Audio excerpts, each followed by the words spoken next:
I am. Which one are you more mad about? The decisions. Yeah. Oh, the. Forget the game. The decisions. Well, they're both ridiculous. Let's be honest. I think the first one's worse. It's a red card all day. I mean, if you give Sadio Mane a start against anybody else in the Premier League, nobody's catching him. So how you can say that he's not going to go through and have a goal-scoring opportunity against the goalkeeper, I have absolutely no idea where you're coming from. Did anybody say that we know? Well, Peter Walton. Have you not worked that one out yet? Yeah. Number of times Peter's come on.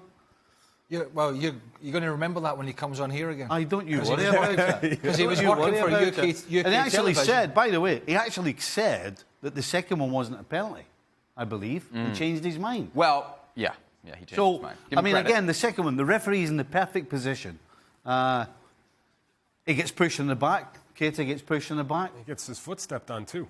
So take your pick. Foot, I know. Take your pick. And you've also got a linesman, by the way, who's right in line with what's happening. So if the referee wants to try and turn around and say that he couldn't see that, then you've got an official who's there to help him, who actually helped him later on in the game with a handball in exactly the same position. Don't even talk to him about Jordan Henderson at right back. He was awful. But here's the thing. I don't know. I'm angry at the decisions. I'm happy that Liverpool gains another point and actually gets a bigger lead. Right. But I'm also a little worried because this is the second home game in the trot where Liverpool have struggled. And it might seem a strange thing to say. They beat Crystal Palace and they scored 4. The truth is, they lost 3. Horrible defending. They scored 4 goals, but 3 of those were just complete and utter luck.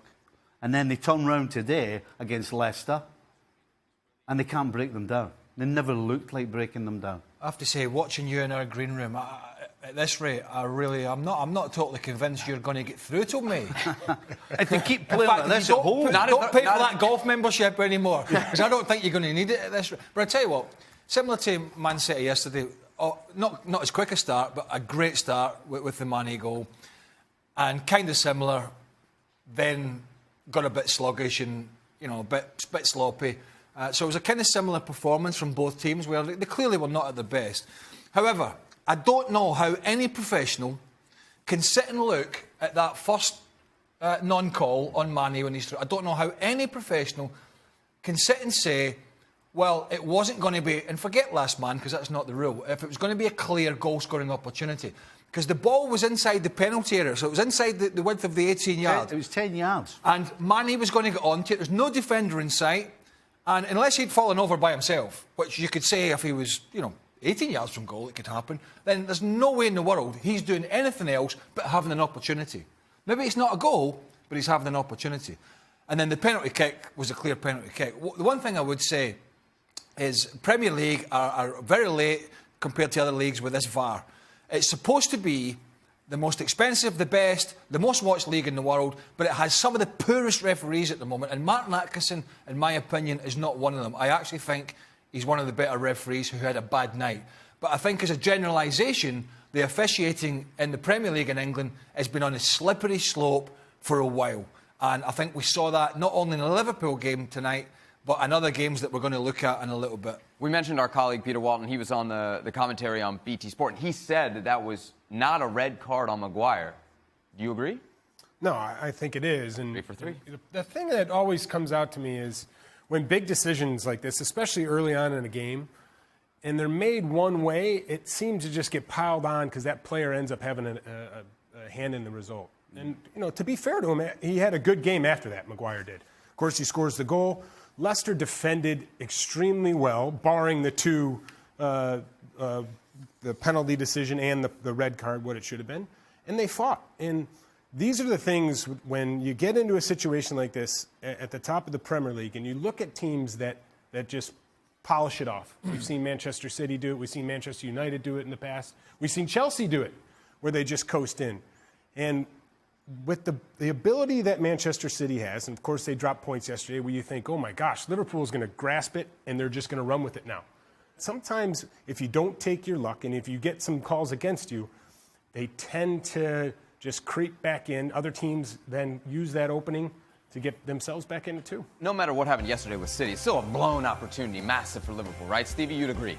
Yeah, absolutely. Yeah. The other thing that I think was a little scary was the crowd didn't take an awful lot of encouragement to get very, very, very irritable. Well, funny enough, neither did you. Well, Do you think they sensed? Do you think they sensed what you said?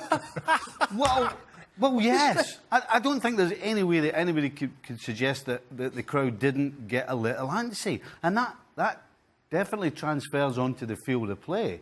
You know, Liverpool, you try to break a team down. You don't have a lot of space. You do need to take some chances and try and play some passes. They didn't. They went very safe. Everything was sideways.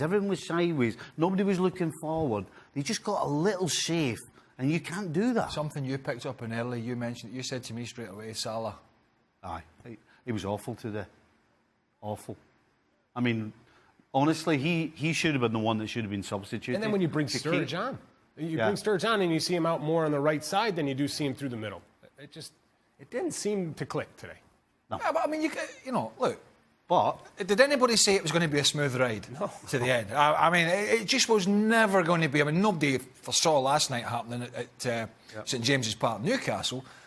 But maybe sit here feeling the pressure as well. And I know it's not ideal for either side. Of course it's not. But, you know, it's a point at home. It's 5 points in the league. You saw that there. And you brush yourself down, you go away, you hope you don't pick up any more injuries because you need to get your proper right back in. You need to get a bit of momentum going again. You've got the Champions League coming up, so it's a take stock for Liverpool and I suppose for Man City, who are the two teams probably fighting for the title, and say, well, here's what we need to improve on if we're going to go between now and the end of the season and have success.